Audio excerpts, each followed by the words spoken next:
በልተም ንዴት ነበር አይደል? እውነት ነው አይደል? በአሞሪም ዘመን እንዴ በጣም ጥያቄ የለውም። በጣም አሪፍ ሁሉ ሰላም እግዚአብሔር ይመስገን። አማን ነው ሁሉ ሰላም በጣም አሪፍ። ከትናንትናው ጨዋታን ጀምር። የመጀመሪያ ጉዳያችን የፔፕ ጋርዲዮላ እንደገና አንድ ድል ፍለጋ ብለነዋል። ጋርዲዮላ ከአርሰናል ጋር ከጥቂት ሳምንታት በፊት 4 ነጥብ ልዩነት ነበራቸው እና አንድ ድል የሚል ጥያቄ አቅርበው ነበረ። ይሄ አንድ ድል ግን አልተሳካላቸው ነበር። እንዲሁም ራሳቸው ወደ ኋላ ተጓዙበት። እንዲሁም አርሰናል ቢጠቀምበት ይበልጥ ይህን የነጥብ ልዩነት ወደ ከፍ ወደ ማድረጉ የመጣበት ሂደት ነበር። 9 ከዛ በላይም ሊሆን የሚችልበት እድል ነበረ። አርሰናል ያለፉትን 4 ጨዋታ ተከታታይ ጨዋታ ከማሸነፉ በፊት በነበረው የፕሪሚየር ሊግ ጨዋታዎች ላይ 3 ተከታታይ ጨዋታዎችን ያለማሸነፍ ጉዞውን ያመጣው ሁኔታ ነው እንጂ እነዛን 3 ተከታታይ ጨዋታዎችን ቢያሸንፍ ኖሮ የነጥብ ልዩነቱ በጣም ከፍ የሚልበት እድል ነበረ። ትናንት ነገሮች ያበቁ ያከተሙ ያለቀላቸው ይመስል ነበረ። በርናርዶ ሲልቫም ከጨዋታው በኋላ ይህንኑ ሀሳብ ነው ያስቀመጠው። 9 ነጥብ ልዩነቱ ቢሆን ከወዲሁ ተስፋ እንቆርጥ ነበረ፣ ምንም ትርጉም እንደሌለው ይገባን ነበረ። የትናንትናው ድል ግን ከድሉም በላይ ድል ያደረግንበት መንገድ ተመልሰን ተደራጅተን እንደገና ተመርተን በ15 ደቂቃ ውስጥ ውጤት ቀልብሰን ለዛውም ሊቨርፑል ላይ ለዛውም አንፊልድ ላይ መውጣታችን በትልቁ የሚሰጠን ኢነርጂ አለ፣ ኃይል አለ፣ ጉልበት አለ፣ ስነ ልቦና ጠቀሜታ አለ የሚል አስተያየቱን በርናርዶ ሲልቫ ሲያስቀምጥ ተመልክተናል። አሰልጣኝ ጋርዲዮላ ደግሞ ከዚሁ ጨዋታ ድል በኋላ እንደገና አንድ ድል የሚል ሀሳብ ያለውን ሀሳባቸውን እየሰጡ ነው ያሉት። 13 ጨዋታ አለ።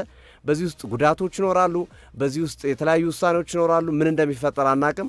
እኛ ተስፋ እናደርጋለን። 6 ነጥብ ብዙ ነው የሚል እምነት የለኝም። ከዚህ ቀደም ከነበረኝም ልምድ አንጻር ነው ያሉት። ከዚህ ቀደም ከነበረኝም ልምድ አንጻር ብሎ ነው ያነሱት። አርሰናል አሉ ከዚህ ቀደም በሊጉ ካለ ልምድ አንጻር 6 ነጥብ 13 ጨዋታ እየቀረ ብዙ አይደለም የሚል አስተያየታቸውን ያስቀምጡበት ሂደት አለ። የትናንትናውን ጨዋታ በተወሰነ መንገድ እንመልከታሉት።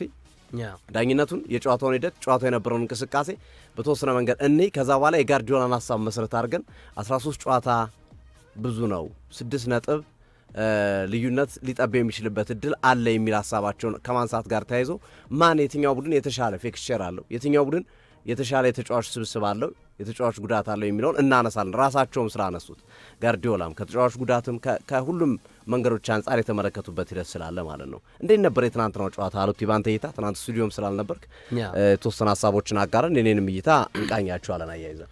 በጣም ጥሩ ሶፊዬ። የትናንቱ ጨዋታ እንግዲህ በጣም ብዙ ድራማቲክ ተውኔቶች እንደነበሩት ማሳያ ነው ማለት ይቻላል። የትናንቱ መርሃ ግብር ቆንጆ ጨዋታን ተመልክተናል። አንፊልድ ላይ እንደመደረጉ ሊቨርፑል የመርሲሳይዱ ክለብ ይህንን ጨዋታ ወይ ያሸንፋል ወይ ነጥብ ይይዛል፣ ምክንያቱም ሲቲም ያለበት ወቅታዊ አቋም አስፈሪ አይደለም የሚሉ የቅድመ ሀሳቦች ነበሩ። እውነት ነው፣ ያም ያስማማል። እኛም ስንገልጸው የነበረው የአርሰናል ደጋፊዎችም ዊሽ ሲያደርጉት የነበረው አንፊልድ ላይ ነው። አንፊልድ ከባድ ስቴዲየም ነው። ይህን ነገር ተመርኩዞ ምናልባት የነጥብ ልዩነቱ ከ9 ወይ 8 ይሆናል የሚል ሀሳብ ነው የነበረው እንጂ ሲቲ ያሸንፋል የሚሉ ግምቶች በአብዛኛው አልተመለከትንም። ግን ጨዋታውን ስንመለከተው ሁለት አይነት መልክ አለው። ማንቸስተር ሲቲ አሁንም ማለት ለቀጣዮቹም ለኢኤፍኤል የካራቦ ዋንጫ የፍጻሜ ጨዋታም ለኢትሃዱም እንግሊዝ ፕሪሚየር ሊግ የመልስ ጨዋታ ለአርሰናል ትልቅ የቤት ስራን ይጥላል ብዬ አስባለሁ። ማለት ሲቲ የዘንድሮ ዓመት ብቃቱ ፈርስት ሃፍ ላይ ያለው እንቅስቃሴና ሰከንድ ሃፍ ላይ ያለው እንቅስቃሴ ፍጹም የተለያየ። ትላንትናም በመጀመሪያው አጋማሽ ያስመለከተ የ5 ደቂቃ ዴፊኒትሊ ቆንጆ አገላለጽ ነው። በአጠቃላይ ግን መጀመሪያው አጋማሽ ላይ ያለው ኢንቴንሲቲ ሁለተኛው አጋማሽ ላይ አይቀጥልም። ብዙ ጊዜ ነጥቦችንም ድሮፕ ያደርጋል። ይህንን ማሳያ በሲቲው በቼልሲው ጨዋታ፣ በሰንደርላንዱ መርሃ ግብር፣ በብራይተኑ ጨዋታ፣ ቶተንሃም ትላንትናም እንደዛ ስላሸነፈ ነው እንጂ እና ትላንት ለምሳሌ ሲቲ ፈርስት ሃፍ ላይ 10 ሙከራዎችን ያደርጋል። 10 ኢላማውን የጠበቀም ያልጠበቀም በድምሩ 10 ሙከራዎችን ሊቨርፑል መረብ ላይ ያሳርፋል። እና ይሄ ከ2003-2004 በኋላ የተመዘገበ አዲስ ሪከርድ። ሊቨርፑል በሜዳው አንፊልድ በመጀመሪያዎቹ አጋማሽ ደቂቃዎች ላይ ከፍተኛ የሆነ የሙከራዎችን ያስተናገደበት ጨዋታ ሆኖ ከ2003-2004 በኋላ ይሄ ልክ አይደለም ብዬ አስባለሁ። እና እኔ የአርኔ ስሎት አስተያየትም አልተዋጠልኝ። ከመጀመሪያው ጨዋታ ጋር አስታከው ነው ሀሳቦችን ለማፍለቅ የሞከሩት። የመጀመሪያውን የኢትሃዱን የተሸነፉበትን የ3-0 ሽንፈትን አስታውሰው የመጀመሪያው ጨዋታ ላይ የነበረንን አቅም እናስታውሳለን፣ አሁን ግን ተሻሽለን መተናል፣ የት ላይ እንደምንገኝ እናውቃለን፣ ግን ተሻሽለን መተናል ብለዋል። ያ ብዙም ይሄ መሬት ወይም ደግሞ ውሃ የሚያነሳ ሀሳብ አይደለም ብዬ ነው የማስበው። ቫንዳይክ ራሳችንን መውቀስ አለብን፣ ተጠያቂዎቹ እኛንን የሚል ሀሳቡን አካፍሏል። ሮይ ኪን ደግሞ ሲቲ ዛሬ ከ3 ነጥብ በላይ ነው ያሳካው እና በስነ ልቦና ነገር ትልቅ ጠቀሜታ አግኝቷል በዛሬው ጨዋታ ላይ ነጥብ ማግኘቱን ተከትሎ ብሏል። ፔፕ አርሰናል አንገት ላይ የተነፈስን ነው፣ በመጨረሻም አንፊልድ ላይ ማሸነፍ ችለናል የሚል ሀሳባቸውንም ተናግረዋል። ስለ ስቦዝ ላይ ጎልም እንዲሁ አድናቆታቸውን ችረዋል። አርሰናል መረብ ላይ ያስቆጠረውን አይነት ቅጣት ምት ነው እኛ ላይ የሚያስቆጠረው የሚል ሀሳባቸውን አካፍለዋል። ግን የአርኔ ስሎት ሀሳብ ግን በብዙ ነገር እየተሻሻልን እንደመጣን መናገር እችላለሁ። የት ቦታ እንዳለን እናውቃለን። ይሄ የዛሬው ጨዋታ ከባለፈው ጨዋታ ጋር ስናነጻጽረው የት ቦታ ላይ እንዳለን እንደተሻሻልን ያሳየናል የሚል ሀሳባቸውን ተናግረዋል። አምበሉ ቨርጅል ቫንዳይክ ደግሞ መወቀስ ያለብንን ራሳችንን፣ ኃላፊነት መውሰድ ያለብን ራሳችንን፣ ትኩረታችንን በፍጥነት ወደ ሰንደርላንዱ ጨዋታ ማድረግ አለብን በሚል ተናግሯል። ግራቨንበርግም እንዲሁ በመጀመሪያው አጋማሽ በልጠውናል፣ ሁለተኛው አጋማሽ ላይ ግን እኛ የተሻለን ነበርን የሚል ሀሳቡን አካፍሏል። እና ከዳኝነቱ ውሳኔ ጋር በተገናኘ እኔም የሳላ ፔናልቲ በተለይ በበርናርዶ ሲልቫ የተጎተተበት አጋጣሚ አትሊስት በቫር ዳኛው ሊመለከቱት ይገባል። ፔናልቲ ራሱ ባይሰጡት ያሰጣል የሚል ሀሳብ ነው ያለኝ። ግን ባይሰጡት ራሱ ሪቪው ማድረግ ነበረባቸው መለስ ብለው የሚል ሀሳብ አለኝ። ከዛ በተጨማሪ የሲቲም ያገኘው ፍጹም ቅጣት ምት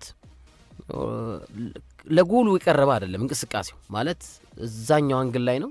በደንብ ተመልካቾች ማልባቶችን የሚመለከቱታል ብዬ አስባለሁ። ኳሱን እንዳይጠቀም አላደረገውም ማለት ከሞከረው በኋላ ነው ፋውል የሰራበት እና አንዳንዴ እንደዚህ አይነት ውሳኔዎች ሁልጊዜ ማለት እንደዚህ አይነት ኢንሲደንቶች ሌሎች ክለቦች ላይም ሲደረግ ፔናልቲ የተሰጠበት አጋጣሚ ብዙም የለም እና ትላንት ሲቲ በዳኛም ትንሽ የታገዘ ይመስላል። የፔናልቲ ኢንሲደንት ተከልክሏል ሊቨርፑል።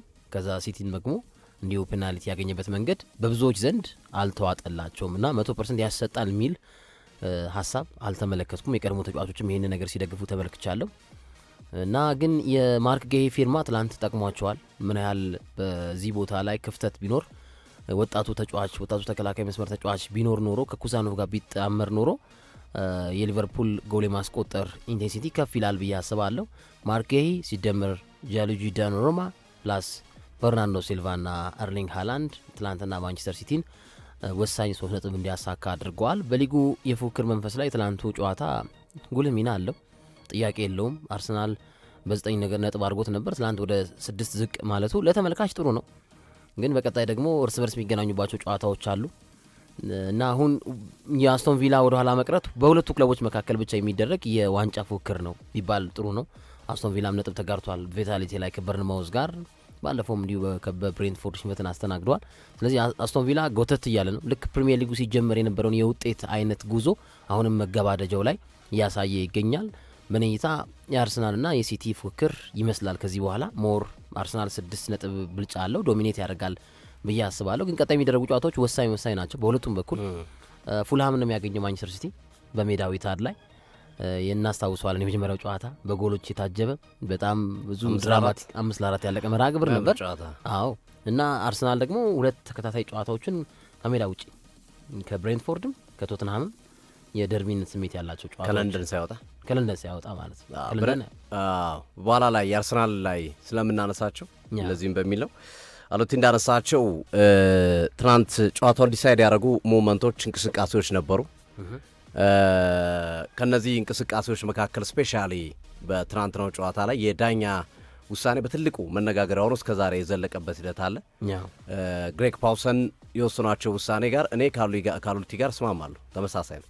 ያው እግር ኳስ የሚመለከተው እግር ኳስ የሚያቅሰው ይረዳዋል ይህንን ጉዳይ ብዬ አስባለሁ። አብዛኛው ሰው ይረዳዋል። ኢቨን የሲቲ ደጋፊ እንኳን ቢሆን ተገቢ ባልሆነ መንገድ ሲቲ ፔናልቲ የተሰጠውን መንገድ አሳማኝ አይደለም። የሳላም ደግሞ ተጠልፎ የወደቀበት መንገድ ፔናልቲ መሆን ነበረበት። እንዲያውም አሰልጣኝ አርነ ስሎት ያነሱት ከነዚህ ፖይንቶች በተጨማሪ ማርገሂ በቀይ ካርድ መውጣት ነበረበት ብሏል። እሱ እንኳን እና አይመስለኝም። ማርገሂ የመጨረሻ ተጫዋች አልነበረም። ከላይ ዲያስ ያስቀረው ነበር። ትንሽ ርቀት አላቸው።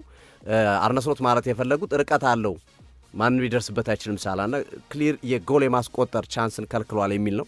ግን ከፊት አንድ ተጫዋች ካለ በምንኛውም ርቀት ቢሆን በዛ ሐሳብ ስለሚታይ ይሄኛው እንኳን ብዙ ኮንቪንስ አላረገኝም። ይሄ ግል እምነቴ ነው። የተለየ ሐሳብ ያለው ሰው መስጠት ይችላል።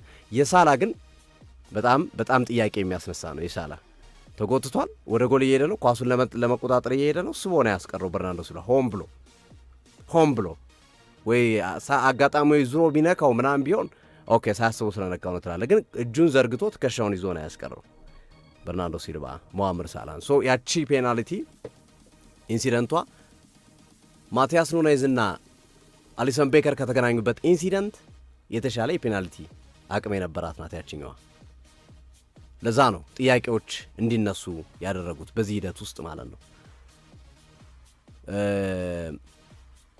ሁለቱም በጨዋታው ጋር በተያያዘ ኢንተርቪው የሰጡት አርነ ስሎትም ግራቨንበርችም የዳኝነቱን ጉዳይ አንስተው በከፍተኛ ሁኔታ ትችት አቅርበዋል። ግራቨንበርችም ከፍ ያለ ትችት ነው ያቀረበው። ልክ አይደለም ዳኝነቱ፣ በጣም የሚያሳፍር ነው፣ ኮንሲስተንሲ የጎደለው ነው ያለው። እንዲሁም ኮንሲስተንት አይደለም የሚል ጥያቄ ያነሳል። ታስታውስ ከሆነ አሉቲ አርሰናል ከኒውካስል ሴንት ጄምስ ፓርክ ላይ በነበረው ጨዋታ ተመሳሳይ ኳስ የኮሬሽ ይዞ ለመግባት ሲሞክር እንዲሁም የኮሬሽ ሊደርስበት የሚችል ኳስ ነው። ኒክ ፖፕ በጉልበቱ አስቀርቶታል። ፔናልቲ አይደለም ለምን ኳሱን ስለማይደርስበት ብሎ ትተውታል። ስለዚህ ይሄኛውን ኳስ ለምንድን ነው የግራቨንበርችም ጥያቄ። ኮንሲስተንሲ የእንግሊዝ ፕሪሚየር ሊግ የዳኝነት ላይ ጥያቄ ያስነሳል። በቫርስ ለምን አልተመለከቱትም? ፔናልቲውን ኢቭን ከሰጡም በኋላ ቫር መመልከት ለምን አልፈለጉም? አብዛኞቹን ውሳኔዎች አይተው ከሆነ ስታርታት ዌል የሚወስኗቸው ውሳኔዎች በትናንትናው ዕለት አይ ቲንክ የመጨረሻ ውሳኔ ሰጭሳቸው ስለሆኑ ይመስለኛል ግሬግ ፓውሰን በተደጋጋሚ ሲያደርጓቸው የነበሩ ነገሮች የቫርን ጥሪ ኢግኖር ሲያደርጉ ነበር። አልተቀበሏቸውም፣ አይቼዋለሁ እያሉ ሲመልሷቸው ነበር። አንድ ኢንሲደንት ብቻ መሰለኝ በቫር የታየ የኤርሊንግ ብራውት ሃላንድ ጎል ካስቆጠሩ በኋላ መጀመሪያ ከሳጥኖች ጥፋት ሰርቷል አልተሰራ የሚለው የሶፖዛ ላይ ቀይ ካርድ ማለት ነው። ከዛ ውጭ በቫር ያዩት እንቅስቃሴ የለም። ግን በቫር ሊታዩ የሚገባቸው 4-5 ኢንሲደንቶች ነበሩ በሁለቱም ቡድን በኩል 4-5 ኢንሲደንቶች ነበሩ ሊታዩ የሚገባው። ስፔሻሊ የሞሐመድ ሳላ እኔ መታየት ነበረበት ብዬ አምናለሁ። የማርገሂን አይተውታል። ኮንሲስተንት አንዳንዳዮች ሊሰጡ ይችላሉ። ቢያዩት መጥፎ ነው ጥሩ ነው አብረን እናያለን። ግን የመጨረሻ ደቂቃ ላይ ማግኘት ያልቻልኳት ምስል ግን ሊቨርፑሎች በጣም ሲጮሁ ነበረ ፔናልቲ ብሎ፣ ግን ምስሉን ማግኘት አልቻልኩ። የመጨረሻው ሞመንት ላይ ሃላንድ ሂዶ ያስቆጠረውና የተሻለው ዞቦዝ ላይ ቀይ ካርድ የተመለከተበት ማለት ነው። ለምን ምስሉን ማግኘት አልቻልኩ። በጣም ሲጮሁ ነበር የሊቨርፑል ተጫዋቾች ሊሞክሩ ሂደው ዶናሩማ መጥቶ ምናምን ያስቀራቸው። ከዛ ካውንተር ወጣ ኳሱ እኮ ምን ጥፋት አለበት? ስንመለከተው ጨዋታውን እኮ የለም ቪዲዮ አላሳየንም አላቀረበንም። ከሩቅ ነው ስናየ የነበረው። ግን በጣም ሲጮህ ነበር። ኬዛም ረጅም ሰዓት ሲከራከራቸው ነበር። ቫንዳይክም ሳላም ሲከራከሯቸው ነበር። ዞሮ በዚህ ሂደት ውስጥ የነበራቸው እንቅስቃሴ አነጋጋሪ ነበረ። ግን ይሄ ሲባል ደግሞ ለሲቲ ክሬዲት አለመስጠት ተገቢያው ነው። ሲቲም ክሬዲት የሚወስድባቸው በጨዋታ ላይ ያረጋቸው ምርጥ እንቅስቃሴዎች አሉ። አሁን በዚህ ጨዋታ ላይ ለዶናሩማ ያላጨበጨብን ለማን እናጨበጭባለን? ትናንት በነበረው ጨዋታ ለማርገህ ያልተጨበጨበ ለማን ይጨበጨባል? ዶናሩማ ማካሊስተር የተቆረጠ ኳስ በራሱ ተጫዋች ተቆርጦበት አቅጣጫ የቀየረ ኳስ ሆኖ ፓንች አድርጎ ያወጣው ምን አይነት አስደናቂ ግብ ጠባቂ! ልክ አቻ ያልቅ ነበር ያ ጨዋታ እኮ ያቺ ጎል ተቆጥራ ቢሆን እኮ መጨረሻ ደቂቃ ላይ ነው ማካሊስተር የሞከረው። ከጎሉ ከ2-1 በኋላ ከ2-1 በኋላ ነው ገሂ ሲሰራቸው የነበሩ ስራዎች። ለምሳሌ ኢቭን የሳላን ኳስ ያስጣለው ሪስክ ወስዶ ያስጣለው ኳስ ቫሊዩ አግኝተውበታል፣ ቫሊዩ አዳርገውበታል። የበርናንዶ ሲልቫ የፎደን አሁን በርናንዶ ሲልቫ እዛች ኳስ ላይ የተገኘበት ሙመንት ይሄ ተጫዋች ሲልቫ ነው ሜሲ ነው እንድትል የሚያደርግ ወይ ሲልቫ ነው ሮናልዶ ነው እንድትል የሚያደርግ ነው። እንዲህ አይነት ታምር መስራት የሚችሉ እንዲህ አይነት ተጫዋቾች ናቸው። ሃላንድ ኳሱን እንደሚገጨው አንቲሲፔት አድርጎ የተገኘበትን ቦታ አይተው ከሆነ በጣም የሚያስደንቅ ነው። በርናንዶ ሲልቫ አጥቂዎች ማነፍረፍ የማይችሉት ቦታ ላይ ነው የተገኘ። ይሄ ልምድ፣ ያልሸነፍ ባይነት፣ የፍላጎት የሚያመጣው ነገር ነውና እነዚህ ተጫዋቾች ሊደነቁ የሚገባቸው ናቸው። በትናንትናው ጨዋታ እንቅስቃሴ ላይ በሊቨርፑል በኩልም ሶቦዝ ላይ ከሂሮ ወደ ዚሮ ገባ እንጂ ያረጋቸው እንቅስቃሴዎች በጣም አስደናቂ ናቸው። ቅጣት ምቱን የመታበት ቴክኒክ ሮበርቶ ካርሎስ ነው እንደዚህ አይነት ቅጣቱ ሲያስቆጥር ማቀው ከሳጥኑ ከረጅም ርቀት እንዴት አድርጎ አስበው። እዛ ላይ ያስቆጠራቸው ጎሎች እነማን ላይ ነው? ዶናሩማ ላይ፣ ዴቪድ ራያ ላይ፣ ይሄ ተጫዋች አልፎንሶ አሪዮላ ላይ ወይም ፔትሮቪች ላይ ቢያስቆጥር ላይ ደንቅ ይችላል። ወይም ሳንቼዝ ላይ ጥራት ያላቸው የዓለማችን ቁጥር አንድ የሚባሉ ግብ ጠባቂዎች ላይ ነው ያስቆጥረው። በጣም ሊደነቅ የሚገባው ነው። ግን በኋላ ላይ የበርናርዶ ሲልቫ ጎል ስትቆጠር ኦንሳይድ ያደረገው እሱ ነው። የተከላካዩን መስመር ማስቀረት ይችል ነበር። የኦፍሳይድ ትራኩን አልጠበቀም። ከጓደኞቹ ጋር ተመሳሳይ አልነበረም። እነ ቫንዳይክ ሲወጡ አብሮ መውጣት ነበረበት በፍጥነት። ያንን አለመከታተሉ ያመጣው ነገር ነው። ከዛ በኋላ ደግሞ ቀይ ካርድ። ይሄ ቀይ ካርድ ደግሞ ለዛሬ ለትናንትናው ጨዋታ ሳይሆን እኔ እንደውም ለሊቨርፑል የሚያዋጣው ጎሉ ተቆጥሮ 3-1 አልቆ የሽንፈት ልዩነት ስለሌለው ማለት ነው። ሶቡዝ ላይ ቢቆይላቸው ለቀጣይ ጨዋታ ያስፈልጋቸው ነበር። ተሸንፈም ሶቦዝ ላይን ማተህ ሁለት ህመም ነው። ሁለት ህመም ሮክ ክስረት ነው ሊቨርፑሎችን የገጠማቸው። ሊቨርፑል 5 ነጥብ ሆኖበታል ከቶፕ 4 ከሚገኘው ማንቸስተር ዩናይትድ ጋር። ከባድ ነው። እንደገና በነገራችን ላይ 5 ነጥብ 6 ነጥብ ስንል 2 ጨዋታ ነው የምንለው ምናምን ነው የምንለው እኛ ቅለን ነው የምናየው አይደለም። እንዳትሳሳቱ 6 ነጥብ በጣም ብዙ ነው። 5 ነጥብ በጣም ብዙ ነው። ምክንያቱም አንተ ስታሸንፍ ያኛው ቡድናቸው ያወጣል።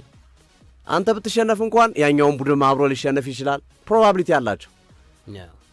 የሁለት ጨዋታ ትርጉም ብቻ አይደለም ያለው። 6 ነጥብ ልዩነት ሲባል የሁለት ጨዋታ ልዩነት ብቻ አይደለም።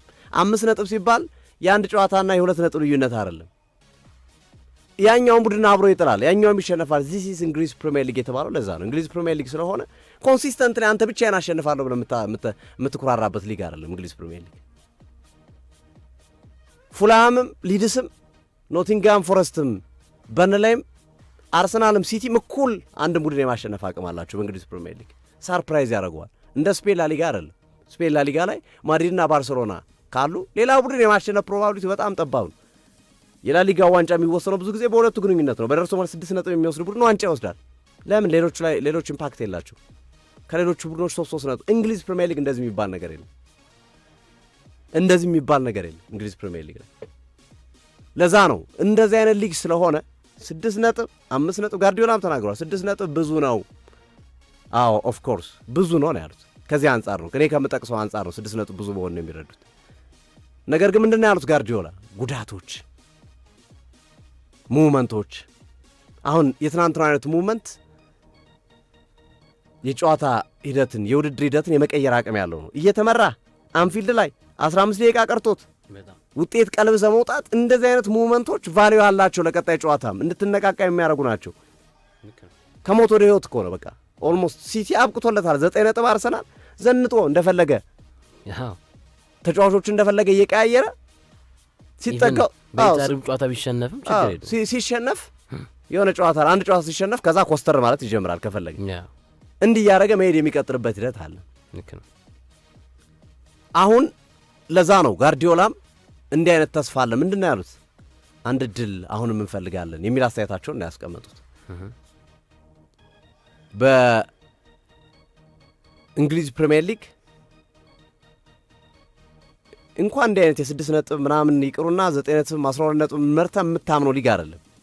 የሚመጡ ነገሮች ስለማታውቃቸው ነገ ከነገ ወዲያ እርሳቸው እንዳስቀመጡ ከሆነ ከጉዳት ተጫዋቾቻችን እየተመለሱልን ነው። ጆን ስቶንስ ተመልሷል።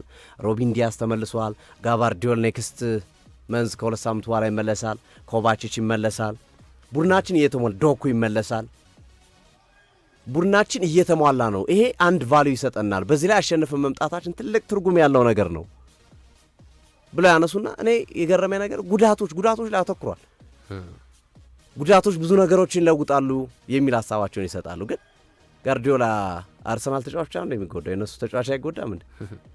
እኔ ጉዳቶች ላይ ብዙ እነሱ ሳይሆን ሙቭመንቱን ሊቀይሩ የሚችለው ሁለት ነገሮችን በአርሰናልና በማንቸስተር ሲቲ ውድድር መካከል እስከዛ ድረስ የሆነ ነገር ካልተፈጠረ 2 ነጥቦች የዚህን የፕሪሚየር ሊጉን ዋንጫ ፉክክር የመለወጥ አቅም ያላቸው ይመስለኛል። አንደኛው ቀድሞ ስለሚከናወን የካራባኦ ካፑ የፍጻሜ ጨዋታ እዛ ጨዋታ ላይ የሚመዘገበው ውጤት ኮንፊደንስ ቡስት ያደርጋል። አርሰናልም አሸንፎ ዋንጫውን ከወሰደ ከቀጠሩ ማለት ነው እስከ ማርች። በነገራችን ላይ አርሰናልም አንድ ድል ነው ያለው፣ ሲቲም አንድ ድል ነው ያለው። መጠንቀቅ ያለባቸው ነገር ለሁለቱም እኩል ነው ሊጉ ማለት እኩል ማለት ተስፋ ለማስቆረጥም ተስፋ ለመስጠትም ማለት ነው።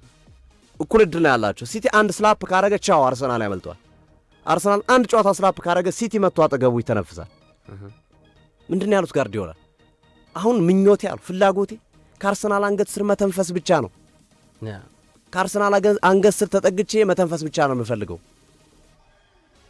ከዛ በኋላ ድንገት ሊያንሸራታቸው ይችላል ብዬ መጠበቅ ነው። ሌላ አማራጭ የለኝም ነው ያሉት ጋርዲዮላ። ሶ አርሰናል ለምሳሌ ፎር ኤግዛምፕል በምሳሌ ነው እያነሳሁት ያለሁት ሮብ ፉላም ከሲቲ አቻ ቢወጣ ወይም ቢሸነፍ ሲቲ አርሰናል ብሬንፎርድን ካሸነፈ በሞተር ሳይክል አይደርስበትም፣ ነገሩ ያበቃል። በተመሳሳይ ሲቲ ፉላምን አሸንፈው 3 ነጥብ አድርጎት ልዩነቱን አርሰናል በብሬንፎርድ ከተሸነፈ ኢቭን አቻ ከወጣ እንደገና ሚካኤል አርቴታ ሌላ ጭንቀት ውስጥ የሚገቡበት ውድድር ነው የሚሆነው።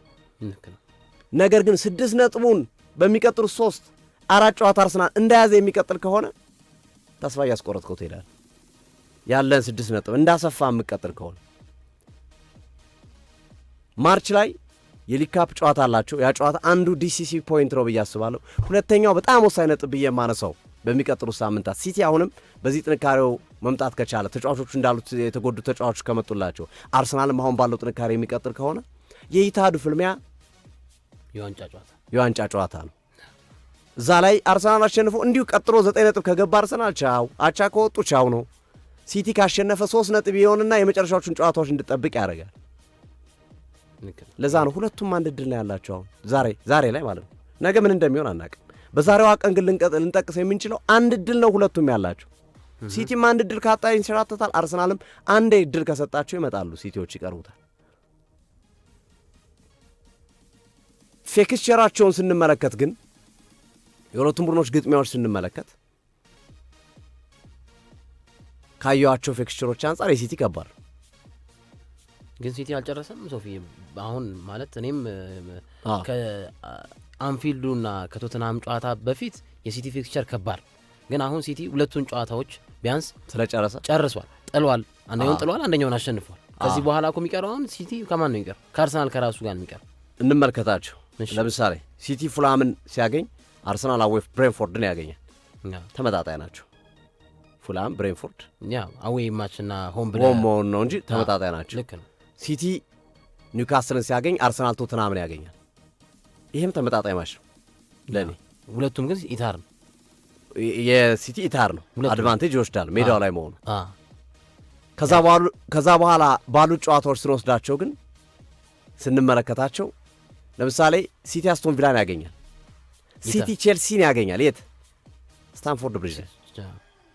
አይ እነዚህ ጨዋታዎች ዲሲሲቭ ናቸው፣ የሚወስኑ ጨዋታዎች አሉ። አስቶን ቪላን፣ ቼልሲን፣ አርሰናል ቼልሲን ለምሳሌ በሜዳው ነው የሚያገኝ። አስቶን ቪላ ጋር ጨርሷል አርሰናል። እንዲህ አይነት ጨዋታዎችን ስታነጻጽራቸው ፌክስቼሩ የሲቲ ትንሽ ስቲል አሁንም ዩናይትድና ሊቨርፑልንም ጨርሶም ቢሆን ስቲል አሁንም የሲቲ ፌክስቸር ጠንከር ያለ ነው። ነገር ግን የእንግሊዝ ፕሪሚየር ሊግ እኔ ብዙ ጊዜ የሚነሳ ነገር አለ። በፌክስቸር አይወሰንም የእንግሊዝ ፕሪሚየር ሊግ፣ እንዳትሳሳቱ። ፌክስቸሮች ማዘናጊያ ናቸው ለኔ። እንዴ ማንቸስተር ዩናይትድ በሊድስ በበርን ላይ ነጥብ ይጥላሉ ላይ ያሰበ ነበር እንዴ? በወልቭስ ያሰበ ነበር? ማንቸስተር ዩናይትድ ሲቲን፣ አርሰናልን፣ ቶተንሃምን፣ ፉላምን በተከታታይ ያሸንፋል ብሎ ያሰበ ሰው አላሉት? ዛትዚት ፌክስቸር ሸዋጅ ነው፣ ውሸት ነው። በፌክስቸር ምናምን የሚባሉት የከሌ ፌክስቸር ቀላል ነው ምናምን የሚባሉት ዚስ ኢዝ እንግሊዝ ፕሪሚየር ሊግ የምንለው በዛ ነው። እኔ ግን ትናንት በነበረው ነገር ላይ አንዳንድ የመገናኛ ብዙሃኖችን ሲያስተጋቡት ተመልክቻለሁ። እንደሚታወቀው የእንግሊዝ ፕሪሚየር ሊግ በጣም ተወዳጅ ሊግ ነው። በጣም ዓለም ላይ ተወዳጅ ሊግ ነው። አሁን አውሮፓ ላይ ካሉ ሊጎች በተመሳሳይ ሰዓት እየተከናወኑ ካሉ ሊጎች ውስጥ የዋንጫ ፉክክሩ ሊሞት ጫፍ ላይ እየደረሰው እንግሊዝ ፕሪሚየር ሊግ ላይ ነው። በሚያሳዝን ሁኔታ ባርሴሎናና ሪያል ማድሪድ 1 ነጥብ ነው ልዩነታቸው። ጣሊያን ሴሪያን ተመልከተው ምን አይነት ትንቅንቅ እንዳለ።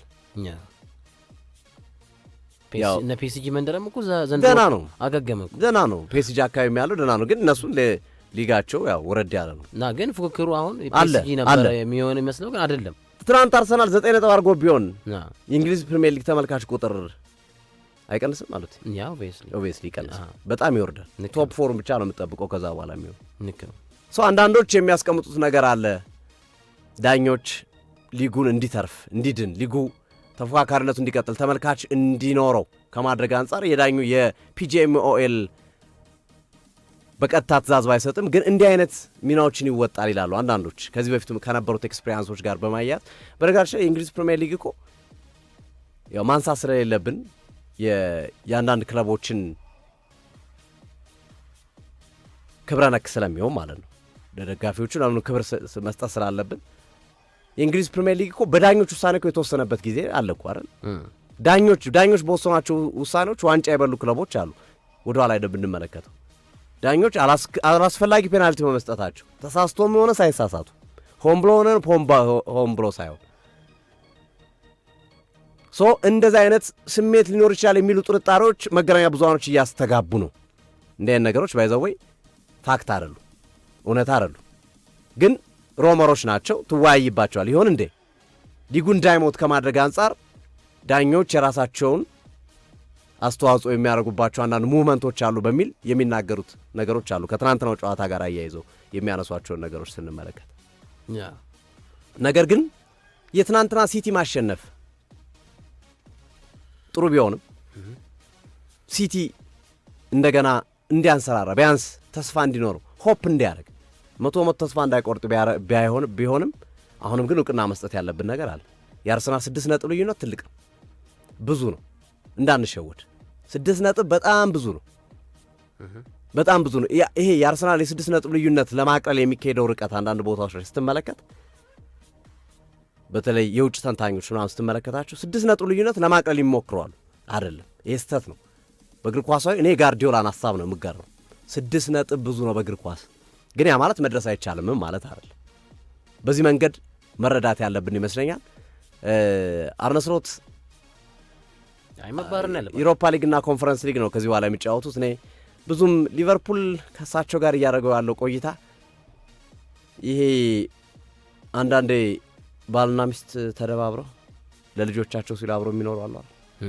እንደዚህ አይነት ስሜት ያለው ነው። ዋንጫ ስላነሳለን ብቻ አብረን ቆይ የሚል እንጂ እውነት ፍሩትፉሉ ነው ውጤት እያፈራ ያለ አይደለም። ይሄ የመጠንቀቅ እንዳይበላሽ ነገር በቃ እንደዚህ እናድርገው የሚል እንጂ እኔ አርነ ስሎት ላይ ተስፋ እያየሁ አይደለም አሉት። አርነ ስሎት ላይ ብዙ ተስፋ እያየሁ አይደለም። ሊቨርፑል ከዚህ በላይ እድል ባይሰጣቸው ቢያንስ ቶፕ 4 ለመጨረስ ቶፕ 5 ለመጨረስ ሌላ አማራጮችን ቢጠቀሙ እንደ ጃቪ አሎንሶ አይነት አሰልጣኞችን ቢያገኙ የተሻለ ነገር ሊሆን ይችላል የሚል ሐሳቤን ለማስቀመጥ ያህል ነው። አሉት የመጨረሻ ሐሳብ ሶፊ ጨምርና ወደ ማንቸስተር ዩናይትድ ጉዳይ እናምራ። እሺ በነገራችን ላይ ከዚህ በኋላ የሚደረጉ የእንግሊዝ ፕሪሚየር ሊግ መርሃ ግብሮች ላይ አርሰናልም ማንቸስተር ሲቲም በርከት ያሉ ክለቦችን ሁለቱም ይገጥማሉ።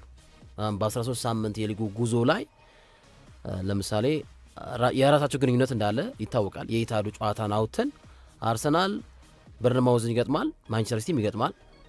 አርሰናል ኒውካስትልን ይገጥማል፣ ማንቸስተር ሲቲም ኒውካስትልን ይገጥማል። አርሰናል ፉልሃምን ይገጥማል፣ ሲቲም ፉልሃምን ያስተናግዳል።